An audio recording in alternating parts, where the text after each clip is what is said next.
Let us pray in the name of the Father, and of the Son, and of the Holy Spirit. Amen. O Jesus, through the Immaculate Heart of Mary, I offer you my prayers, works, joys, and sufferings on this day for all the intentions of your Sacred Heart, in union with the holy sacrifice of the Mass throughout the world, in reparation for my sins, for the intentions of all my relatives and friends, and in particular for the intentions of the Holy Father. Amen. Let us pray for the intentions of the Holy Father for the month of September, for people living on the margins. We pray for those persons living on the margins of society in inhumane life conditions. May they not be overlooked by institutions and never considered of lesser importance. Our Father, who art in heaven, hallowed be thy name. Thy kingdom come, thy will be done, on earth as it is in heaven. Give us this day our daily bread, and forgive us our trespasses, as we forgive those who trespass against us. And lead us not into temptation, but deliver us from evil. Amen. Hail Mary, full of grace, the Lord is with you. Blessed are you amongst women, and blessed is the fruit of thy womb, Jesus. Holy Mary, Mother of God, pray for us sinners, now and at the hour of our death. Amen. Glory be to the Father, and to the Son, and to the Holy Spirit, as it was in the beginning, is now, and ever shall be, world without end. Amen. My dear friends, as we enter in the presence of the Lord, as we begin this new day, let us take a few moments to thank the Lord for all that He has done for us. We see that right from the time of our birth till now, there have been many instances or events where the Lord has worked wonders in our lives. He has guided us, He has protected us, He has shown us the way, helped us to overcome challenges and difficulties. And in this way, we can identify Him guiding us all through our lives. But there are occasions wherein we find it difficult to recognize His presence among us. We find it difficult to identify the blessings and the graces.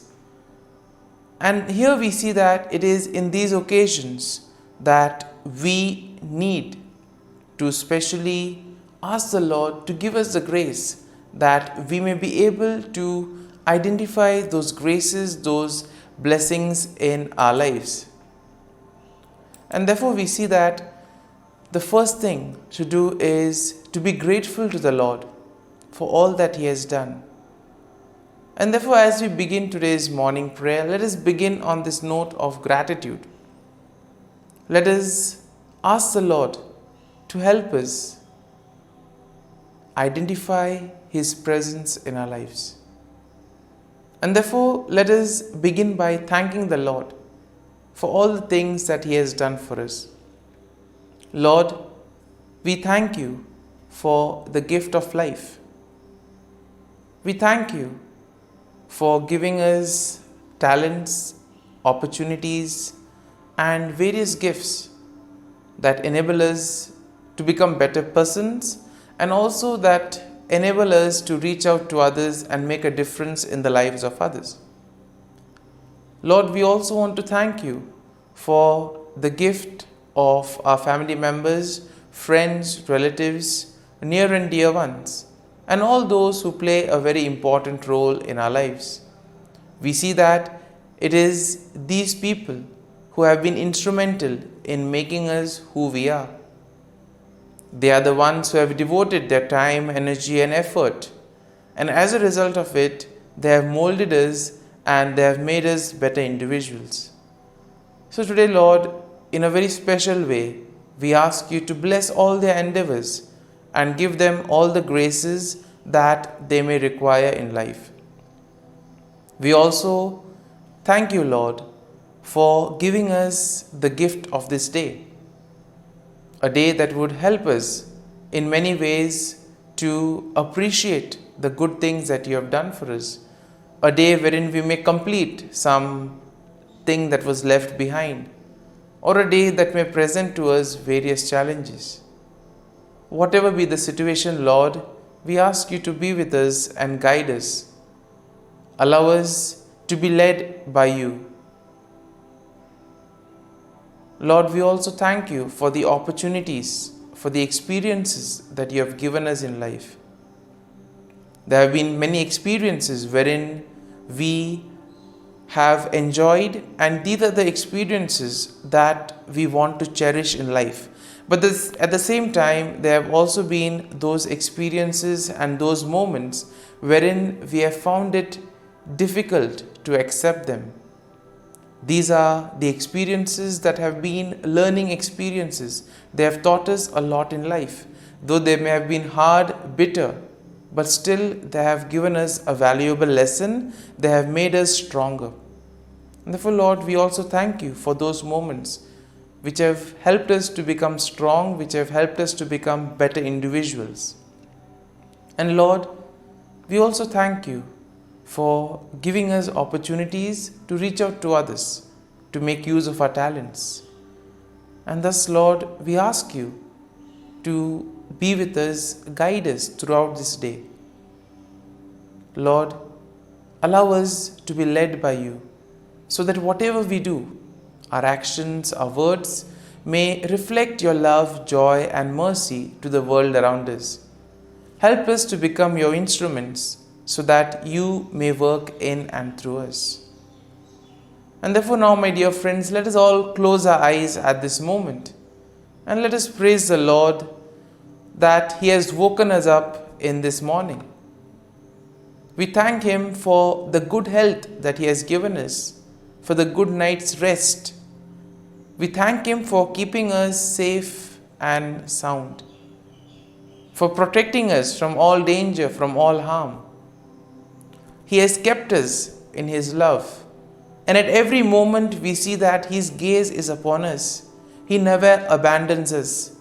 He is always there, guiding us, protecting us, showing us the right path. He loves us. And for all this, let us praise Him, let us thank Him, and let us glorify Him. Lord, as we offer you this day, we ask you that you be with us. Help us to make the right decisions. Help us to do the right things, so that we too may become worthy instruments, that we may be worthy workers in your vineyard. And therefore, my dear friends, let this day be a day of joy and blessings in the name of our Lord Jesus Christ. We shall now reflect and meditate on Psalm 64. As usual, we shall have a general overview of the psalm, and then we shall take a look at the psalm in detail. And therefore, when we look at Psalm 64, we see that it is a psalm of David that addresses the theme of protection from enemies and assurance of God's justice. And therefore, we see that the psalm can be divided into three main sections. Now, the first section is basically a plea for God's intervention against wicked enemies. And this is something that we'll find in verses 1 to 6. The second section of the psalm, verses 7 to 9, will speak of declaration of God's judgment and the righteous rejoicing in His works. Therefore, the final section, verse 10, is a final affirmation of trust in God's care. And therefore, let's take a look at each of these verses in detail. Now, verses 1 to 6 go like this. Hear my voice, O God, in my meditation. Preserve my life from fear of the enemy. Hide me from the secret plots of the wicked, from the rebellion and the workers of iniquity, who sharpen their tongue like a sword and bend their bows to shoot their arrows. Bitter words, that they may shoot in secret as the blameless. Suddenly they shoot at him and do not fear. They encourage themselves in an evil manner. They talk of laying snares secretly. And here we see that David begins by addressing God, expressing his plea for protection and deliverance from his enemies. Here we see that David seeks refuge from the wicked individuals who in a way try to engage in secret plots, do things secretly, use their words as weapon to destroy others, to make havoc of their life. And we see that this is especially done against the innocent, against the blameless. And in today's world also we have so many instances wherein the innocent are being targeted, wherein the cruel, wicked people use various ways in order to take advantage of the innocent and the blameless. And therefore, David here describes the deceptive strategies that his enemies use, and also the wicked people, and also the confidence that these people have in their own plans. They are sure whatever they do will work. And therefore, we see that David is suggesting to us that all these cruel, wicked people who have such wicked plans, these things stem from their heart. It is something that they conceive in their heart itself. Now, verses 7 to 9 go like this. But God shall shoot at them with an arrow. Suddenly they shall be wounded. So he will make them stumble over their own tongue. All who see them shall flee away. All men shall fear and declare the work of God, for they shall wisely consider his doing. Now in this section, David declares God's judgment upon the wicked. He expresses confidence in God's intervention, and thus he states that God will shoot arrows at them and cause them to stumble. In other words, God will take appropriate action. He will humble the proud. He will bring justice to all those who face injustice. And in this way, all the wicked, all those who do evil will be humbled. They will be brought down. And therefore, David envisions a scenario where the sight of God's judgment will invoke fear and will cause the people to recognize and proclaim the works of God. And therefore, the deeds of the wicked, though they are done in secret, all of that will be exposed. It will be brought to light. It will be out there in the open. And their plans will come to nothing. And therefore, all their plans will be destroyed. So therefore, David emphasizes the need to place faith and trust in the Lord. And finally, in verse 10, we have the conclusion of the psalm. And therefore, the verse goes like this. The righteous shall be glad in the Lord and trust in him. All the upright in the heart shall glory. Once again, a consolation for all those who have been facing difficulties in their lives, all those who have been victims of injustice. And therefore, the psalm concludes with an affirmation of trust and rejoicing among the righteous. Finally, justice will be served. The wicked will be punished. And therefore, here we see that David declares that the righteous will find gladness in the Lord and they will place their trust in God. The upright in heart will boast in the Lord and they will celebrate his faithfulness and justice. And therefore, overall, we see that Psalm 64 presents a plea for God's intervention against the wicked enemies, and it expresses confidence in his judgment. It also highlights the deceptive tactics of the wicked and their plans to harm the blameless. And therefore, the psalm assures the righteous people that God will protect them, and all that they need to do is place their faith and trust in the Lord. It emphasizes the ultimate triumph of the righteousness and the recognition of God's works among His people. And therefore, the psalm will serve as a reminder that God sees and judges the actions of the wicked, and He provides security and justice for all those who do the will of God. Therefore, my dear friend, let us now spend a few moments reflecting on this psalm. There may have been many things that would have touched us. Could be a verse, could be a sentence, could be a thought or a word. Remain with it. Allow it to take root in you. In this way, we see that the psalm will really be meaningful to us, and will be ultimately be able to draw fruit from it. And therefore, as we spend these few moments in silence, allow the word, allow the thought to take root in you. Let it become part of you, so that ultimately all your works, actions today will be able to radiate the love, peace and mercy of God. That you too will be able to praise the Lord in all your works, in all your dealings with others. And thus you will be a worthy instrument to work in the vineyard of the Lord.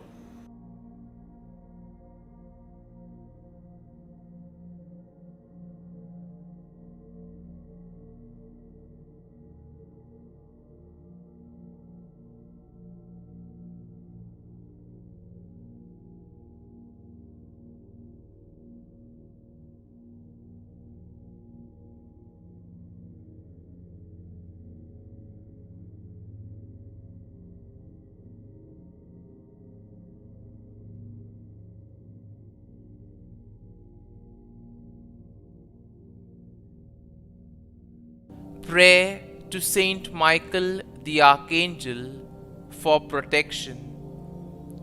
Saint Michael the Archangel, defend us in battle. Be our defense against the wickedness and snares of the devil. May God rebuke him, we humbly pray. And do thou, O Prince of the heavenly hosts, by the power of God, thrust into hell Satan and all the evil spirits who prowl about the world, seeking the ruin of souls. Amen. Act of Adoration. O Sacrament most holy, O Sacrament divine, all praise and all thanksgiving be every moment thine. Saint Gertrude Prayer for souls in purgatory. Eternal Father, I offer Thee the most precious blood of Thy divine Son, Jesus, in union with the masses said throughout the world today, for all the holy souls in purgatory, for sinners everywhere, for sinners in the universal church, those in my own home and within my family. Amen. May the divine assistance remain always with us, and may the souls of the faithful departed through the mercy of God rest in peace. Amen. Glory be to the Father, and to the Son, and to the Holy Spirit, as it was in the beginning, is now, and ever shall be, world without end. Amen.